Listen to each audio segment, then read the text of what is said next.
بسم اللہ الرحمن الرحیم، اللہم صلی علی محمد وعلی آل محمد۔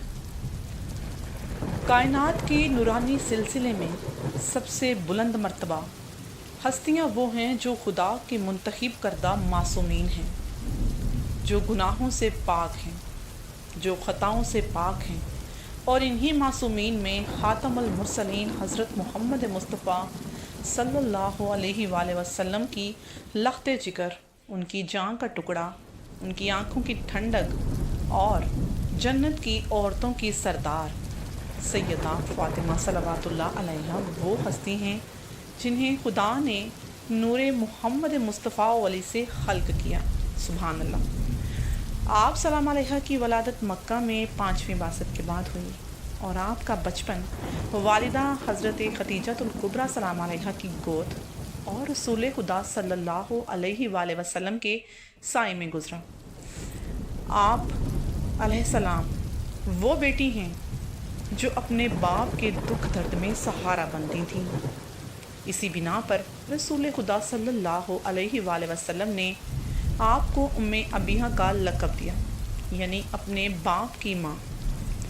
یہ لقب صرف ایک بیٹی کے مقام کو نہیں بلکہ ایک عظیم قربانی اور شفقت کو ظاہر کرتا ہے جو آپ نے رسول خدا صلی اللہ علیہ وآلہ وسلم کے ساتھ دکھائی۔ جب مکہ کے مشرکین رسول خدا صلی اللہ علیہ وآلہ وسلم کو ستایا کرتے تھے، آپ چھوٹی سی عمر میں اپنے باپ کے چہرے سے غبار جھاڑا کرتی تھیں، ان کی آنکھوں سے آنسو پونچھتی تھیں، ان کے کمر سے بوجھ کو ہٹاتی تھیں اور تسلی دیتی تھیں۔ آپ کے بچپن میں ہی آپ کی والدہ حضرت خدیجہ صلوات کا وصال ہو گیا، اور پھر رسول خدا صلی اللہ علیہ وآلہ وسلم کے لیے آپ ہی سہارا بن گئی۔ مدینہ ہجرت کے بعد جب اسلامی معاشرہ قائم ہوا تو آپ کے نکاح کا موقع آیا۔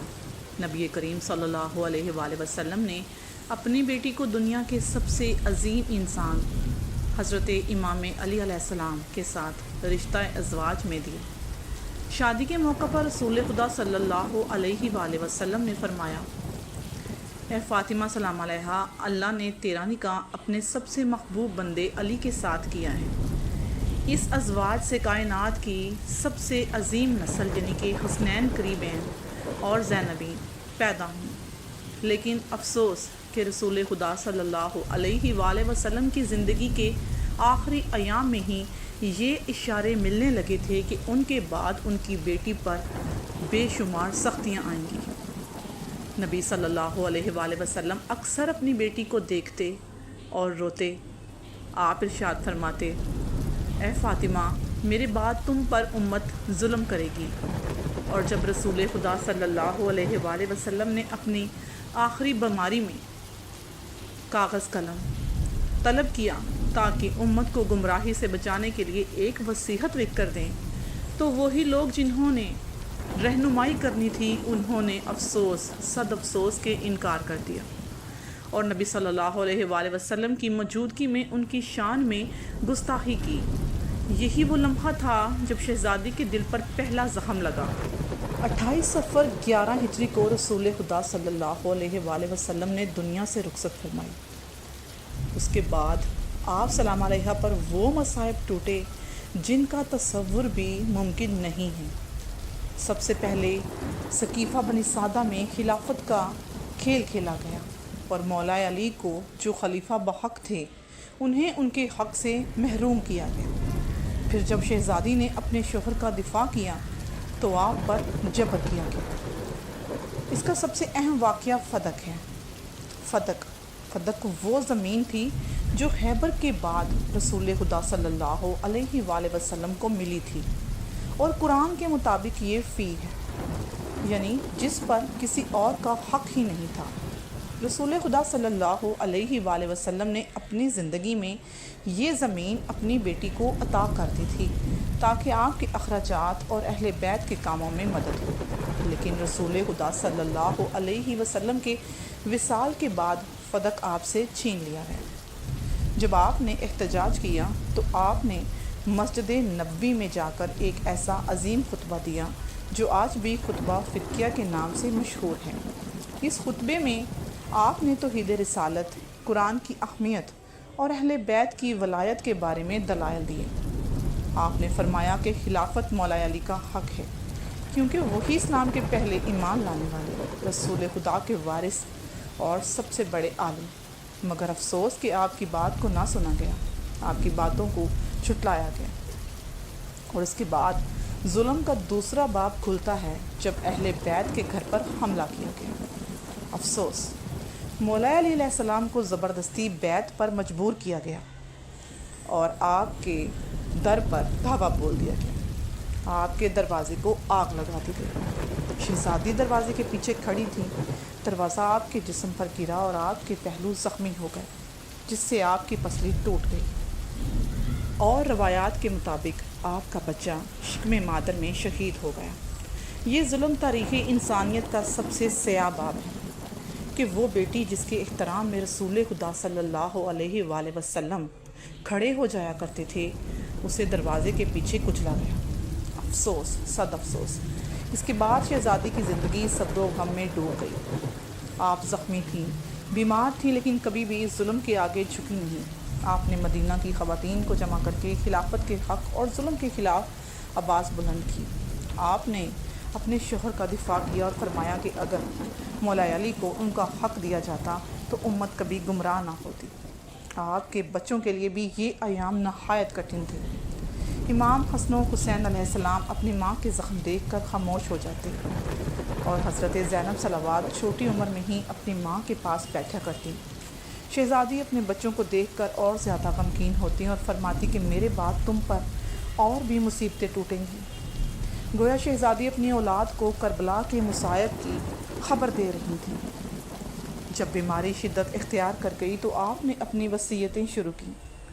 آپ نے مولا علی سے فرمایا کہ مجھے رات کو دفن کیا جائے اور میرے جنازے کو چھپا دیا جائے، اور ان ظالموں کو میری تدفین میں شریک نہ کیا جائے تاکہ میری حیا قائم رہے۔ یہ شہزادی کی عصمت تھی کہ اپنی شہادت کے وقت بھی حیا اور عفت کو ترجیح دی۔ یکم ربیع الاول کا دن آیا تو شہزادی کی حالت نازک ہو گئی۔ آپ نے اپنے بچوں کو اپنے قریب بلایا اور ان کے سر کو چوما، امام علی کو وصیتیں کی اور پھر قرآن کی تلاوت کرتے ہوئے اپنی روح خدا کے سپرد کر دی۔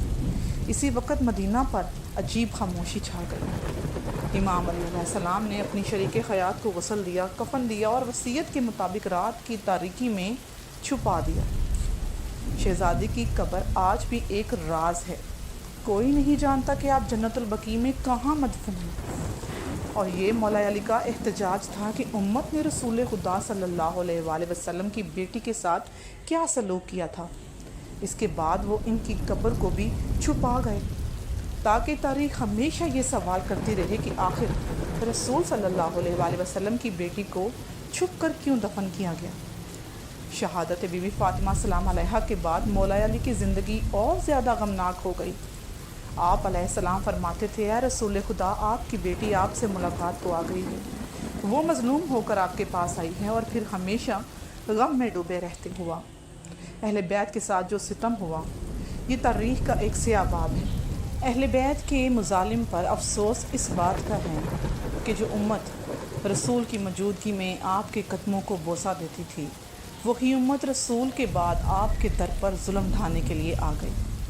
وہی امت جسے رسول نے فرمایا تھا کہ فاطمہ سلام علیہا میری جان کا ٹکڑا ہے، جو اسے اذیت دے گا وہ مجھے اذیت دے گا۔ نبی کریم صلی اللہ علیہ وآلہ وسلم کی اہل بیت کا یہ گھر وہ گھر تھا جس میں قرآن کریم کی آیات بستی تھیں کہ جن کی طہارت کے لیے قرآن خود گواہی دے رہا ہے۔ انما یرید اللہ لیذھب عنکم الرجس اہل البیت ویطہرکم تطہیرا۔ اگر امت نے رسول خدا صلی اللہ علیہ وآلہ وسلم کی عزت و احترام کی پاسداری کی ہوتی، آپ کے اہل بیت پر ایمان لے آتے، تو یہ نوبت کبھی نہ آتی کہ جو امت آج تک گمراہی میں بھٹک رہی ہے، جو امت آج تک فرقوں میں بٹ گئی ہے، یہ اسی گمراہی کا نتیجہ ہے جو آپ صلی اللہ علیہ وآلہ وسلم کی بات کو نہ مان کر کیا گیا۔ یہ شہادت ہمیں آج بھی یہ سبق دیتی ہے کہ دین کی حفاظت کے لیے قربانی دینا ضروری ہے۔ شہزادی نے اپنی مختصر زندگی میں یہ دکھا دیا کہ حق کے لیے آواز بلند کرنا ظلم کے آگے نہ جھکنا اور صبر کے ساتھ اپنے رب کی طرف لوٹ جانا ہی اہل بیت کا طریقہ ہے۔ اللہم صلی علی محمد وعلی آل محمد۔ اللہم ارزقنی شفاعت الحسین یوم الورود۔ اللہم ارزقنی فی الدنیا زیارت الحسین وفی الآخرۃ شفاعت الحسین۔